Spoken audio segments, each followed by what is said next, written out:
Ibu harapkan anak-anak semua masih dalam keadaan sehat dan masih tetap bersemangat belajarnya. Nah anak-anak, kita hari ini belajar bahasa Indonesia masih di bab 3, yakni berhati-hati di mana saja. Nah, namun sebelum kita mulai belajar, ada baiknya kita berdoa terlebih dahulu ya. Berdoa dimulai. Berdoa selesai. Ya anak-anak, sebelum mulai lagi kita tepuk semangat dulu yuk. Tepuk semangat. Semangat.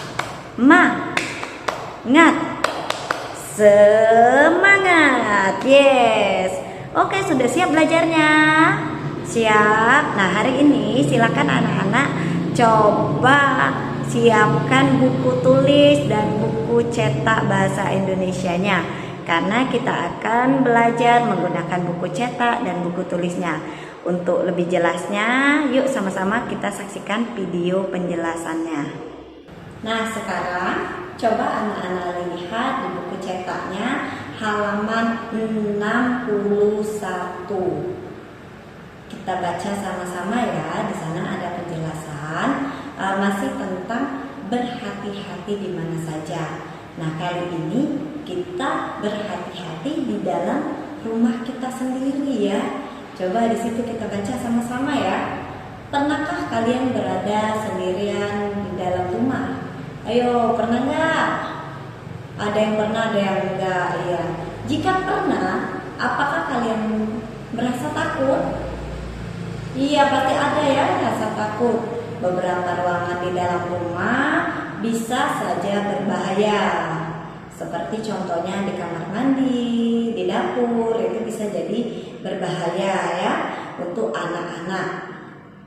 Kalian harus lebih hati-hati ya ketika anak-anak berada di sana, misalnya di kamar mandi, karena kamar mandi itu sering banget basah ya, sering sekali basah dan membuat lantainya licin. Jadi kalian harus hati-hati ketika berada di kamar mandi. Tidak boleh lari-lari, tidak boleh lompat-lompat, karena itu membahayakan diri kita sendiri, karena akan membuat kita terjatuh ya. Sebutkan ruangan apa saja itu. Nah, seperti contoh yang disebutkan tadi ya. Apa saja benda yang berbahaya di dalam ruangan? Apa saja? Bisa jadi stop kontak untuk colokan listrik itu. Anak-anak tidak boleh menyentuh itu ya, karena saat anak-anak menyentuh nanti tersentuh di dalamnya bisa kesetrum ya. Lalu apalagi pisau itu benda yang tajam. Anak-anak tidak boleh menyentuh pisau, nanti bisa terluka tangannya ya. Lalu apalagi lantai yang licin bisa jadi, atau piring gelas yang terbuat dari beling atau kaca. Itu anak-anak boleh menggunakan, tapi harus hati-hati membawanya dengan sangat pelan dan hati-hati. Tidak boleh saat membawa piring atau gelas beling anak-anak lari-lari, nanti bisa terjatuh dan pecah. Nanti pecahannya terkena di tubuh kita, akhirnya terluka ya. Oke anak-anak, sekarang coba anak-anak lihat di halaman selanjutnya.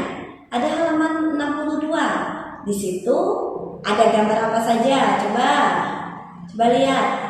Gambar yang pertama itu gambar apa itu?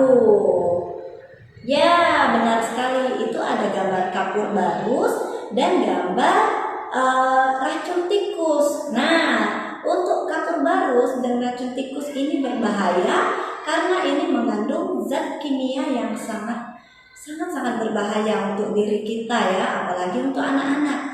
Jadi, jika anak-anak menemukan kapur barus dan racun tikus, tidak usah dimainkan ya. Jangan dimainkan karena itu punya kegunaannya sendiri. Dan apalagi dimasukin ke mulut, nggak boleh ya. Lalu selanjutnya yang kedua apa? Di situ ada gambar obat-obatan dan kosmetik. Di sana obat-obatan, kosmetik mama kalian, nggak boleh dimainkan, karena obat-obatan itu jika tertelan kan mengandung dosis-dosis yang berbeda, nanti bisa membahayakan tubuh kalian. Kosmetik juga seperti itu, karena kosmetik itu diperuntukkan untuk orang dewasa, bukan untuk anak-anak ya.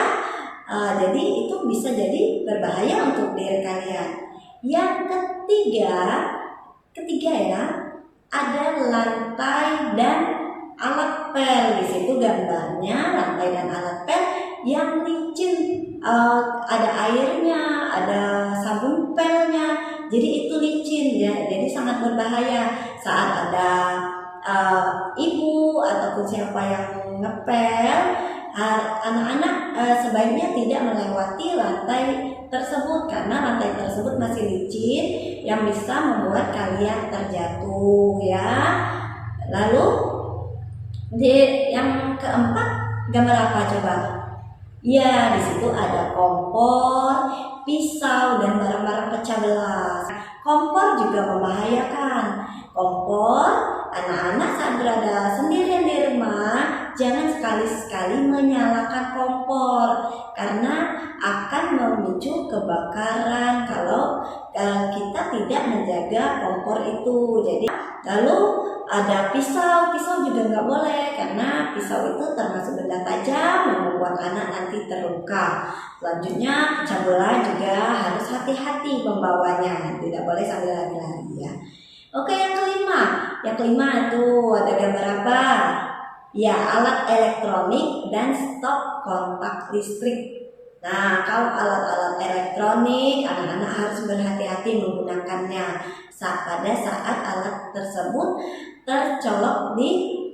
tercolok atau terkoneksi dengan listrik. Nanti takutnya ada yang kabelnya terkelupas, anak-anak terpegang, lalu anak-anak bisa kesetrum. Sama seperti stop kontak, anak-anak juga nggak boleh asal-asal menyolokkan perabotan listrik ke stop kontak itu. Takutnya nanti pada saat memegang stop kontak itu tangan anak-anak sedang basah, nggak boleh memegangnya, karena kalau tangan kita basah, kita akan cepat untuk dialiri listrik, jadi kita bisa kesetrum ya.